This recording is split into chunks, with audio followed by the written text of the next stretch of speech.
ये देखिए बॉर्डर का हाल।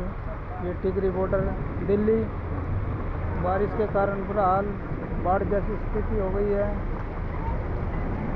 अरे वाह भाई वाह।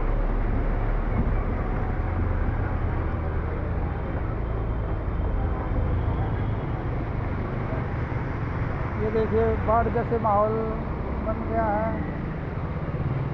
ये तो एक तरह से बाढ़ ही आ गई है बॉर्डर पे। और ये देखिए टिकरी बॉर्डर का मेट्रो स्टेशन, और इधर ये कॉलोनी।